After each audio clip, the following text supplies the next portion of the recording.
Hola, bienvenidos una semana más a este canal de Filosofía Práctica.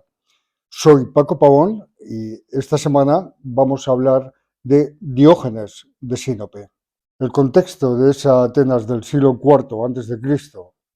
es propio de una sociedad que ha sido derrotada por Esparta, que ha sido también ensombrecida por la fuerza del poder macedonio en los tiempos de Alejandro Magno, y que por tanto ha perdido la fe, la ilusión en esa democracia ejemplar de los tiempos de Pericles y ha sufrido no solo estas derrotas militares y culturales, sino también las creencias en aquellos valores democráticos que sustentaban la sociedad ateniense. Las influencias que tiene Diógenes en su filosofía son esencialmente de Sócrates y su concepto de virtud personal, de Antístenes, su maestro, y vivir conforme a la naturaleza, y también en gran parte del relativismo de los sofistas. Conocemos algunas anécdotas de Diógenes. Quizás las más famosas son la de cuando se le representa viviendo en una tinaja o en un tonel, haciendo un voto y ejemplo de pobreza y de desprendimiento. Otra de las anécdotas es cuando Alejandro Magno, el emperador, se acerca para ofrecerle cualquier cosa que le pidiese y Diógenes le dice: apártate porque me ocultas el sol. Estas son anécdotas, pero que quizás reflejan bastante bien la esencia de la filosofía de Diógenes. Se cuenta también que en un momento determinado él utilizaba un cuenco para beber agua y observó que un niño bebía en una fuente utilizando sus manos nada más. Tiró el cuenco lejos de él y dijo en voz alta: parece mentira que un niño sea más sabio que yo, sencillamente porque comprendió que ni siquiera necesitaba ese cuenco para beber el agua. Otras anécdotas también reflejadas en el arte a lo largo de la historia es aquella en la que se le representa con un candil paseando por las calles de Atenas, y cuando le preguntaban que por qué iba con un candil encendido a plena luz del día, él respondía que buscaba un hombre honesto. Es decir, el sarcasmo era evidente y, de hecho, es el sarcasmo una de las características de la filosofía de Diógenes para poner de manifiesto la hipocresía social. También acostumbraba, desde luego, a incumplir todas las convenciones sociales, no solo a incumplirlas, sino a denunciarlas, no solo de palabra, sino de hecho. Hacía sus necesidades en público o comía en cualquier lugar a la vista de todo el mundo. Cuestiones estas que estaban, lógicamente, muy mal vistas socialmente. Siendo así, las cuatro características más notables de la filosofía de Diógenes se adecúan, se asimilan prácticamente a estas anécdotas que hemos contado de él. Por una parte, el rechazo a las convenciones sociales. En segundo lugar, el rechazo a la acumulación de riquezas o bienes materiales de cualquier tipo. En tercer lugar, el rechazo a la autoridad, en cuanto que cualquier símbolo de poder es un símbolo de manipulación y de sumisión de los ciudadanos. Y finalmente, el sarcasmo y la ironía como método para poner de manifiesto la gran hipocresía de la sociedad. Hemos hablado de las influencias de Diógenes, sobre todo de Sócrates, de Antístenes y del relativismo de los sofistas. Pero a su vez, la filosofía de Diógenes, sobre todo la autarquía, esta autosuficiencia y esta defensa de la virtud como una cuestión personal y ajena a lo social, es decir, en absoluta armonía con la naturaleza. Esta es una idea que va a influir mucho en el estoicismo, en Zenón de Citia, que va a transformar en ese concepto tan estoico que es la indiferencia, la apatia frente a la mala suerte o la buena suerte, frente a la desgracia o frente a frente a los placeres, ¿no?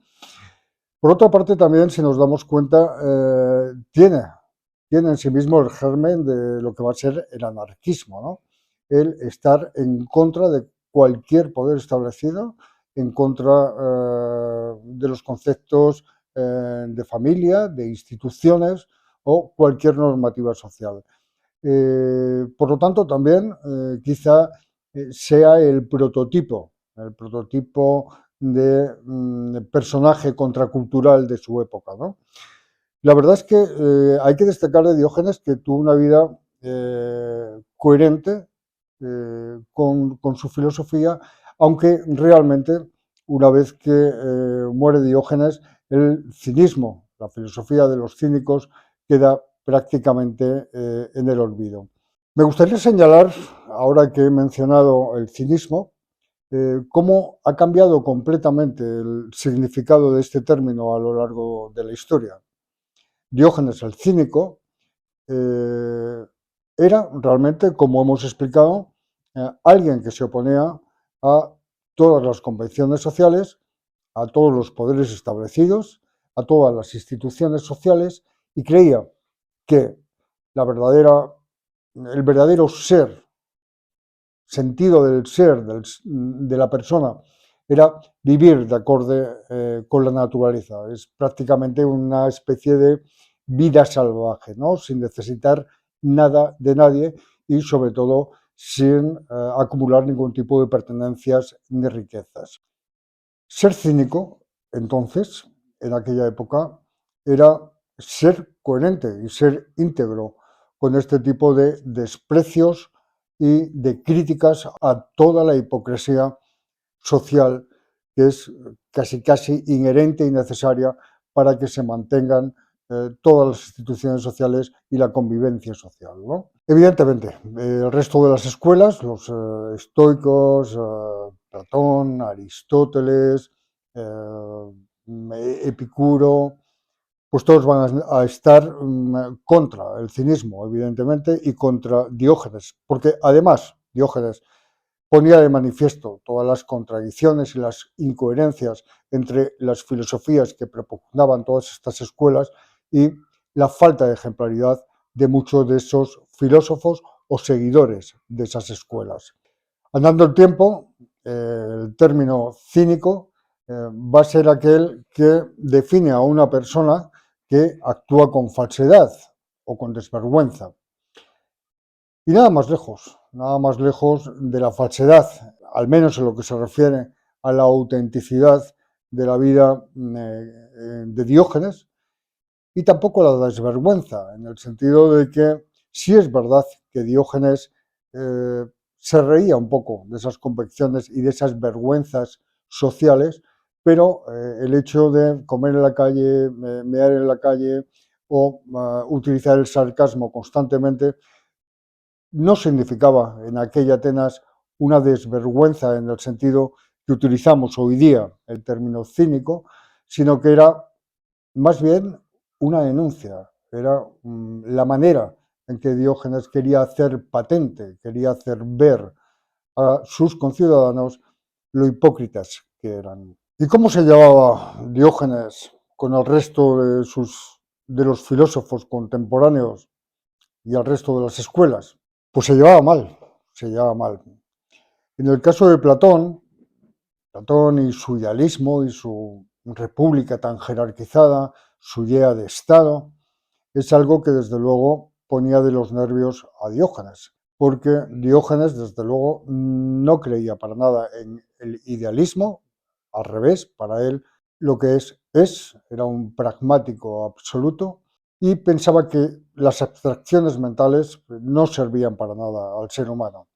Lo único que sirve al ser humano es, como él decía, pues esa autonomía, esa autosuficiencia y ese vivir de acuerdo con la naturaleza. Y por supuesto, mucho menos de acuerdo estaba en la jerarquización, en el Estado y en las instituciones. Para él, todo esto no era más que una manera de manipular a las personas y de que el poder, de una u otra manera, haga sumisos a todos los ciudadanos.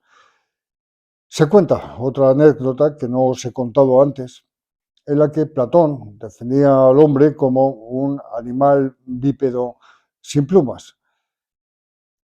Entonces, Diógenes cogió un pollo, lo desplumó, lo soltó y dijo, ahí tenéis al hombre de Platón. Como podéis ver, nuevamente, el sarcasmo no puede ser más potente, ¿no? Con Aristóteles tampoco estaba muy de acuerdo. Ya sabemos que para Aristóteles la virtud, la prudencia, es el término medio. La filosofía de Aristóteles es el término medio entre todos los extremos. Y entonces para Diógenes no hay término medio. O eres auténtico o no lo eres. No hay medias tintas. O eres autosuficiente o no lo eres. Nada más. O vives conforme a la naturaleza o vives conforme a las normas sociales. O una cosa o la otra. Pero ambas no. He aquí la gran diferencia con Aristóteles también. En cambio, como os decía antes, con los estoicos no hay tanta diferencia. Pero más que nada porque el concepto de autarquía, de autosuficiencia de Diógenes es muy similar y es muy válido para la filosofía estoica. No así con los epicuros, porque para los epicuros tanto el placer en su justa medida y evitar el dolor en la medida de lo posible, sí que pueden proporcionarnos una vida virtuosa. Para Diógenes no es así. Para Diógenes esto es una postura hedonista y, según él, no hay ningún placer que te conduzca a la virtud. Con lo cual, vemos aquí, con esto que hemos mencionado, que Diógenes era un rara avis dentro de todo aquel conglomerado filosófico de Atenas de su tiempo. En definitiva, y para resumir, Diógenes, el anarquista, el contracultural, podemos resumirlo en puntos muy breves. Como decíamos, la autosuficiencia, la autarquía. En segundo lugar, vivir conforme a la naturaleza. ¿Esto qué implica? Esto implica que está en contra de cualquier organización social. Tercero, crítica a todos los poderes constituidos, sean cuales sean, y a todas las instituciones, incluso al concepto de familia. En cuarto lugar, una crítica mordaz y satírica contra todas esas convenciones sociales, en el sentido de que se utiliza el sarcasmo para poner de manifiesto la hipocresía de todos los ciudadanos. Y, por último, el autodominio. El autodominio que solo se va a conseguir realmente viviendo acorde con esa naturaleza, con ese ser natural del ser humano. Y para eso se desprecian las riquezas o los bienes. Aquí tenemos pues a Diógenes y espero que os haya gustado. Un cordial saludo y nos vemos en el siguiente vídeo.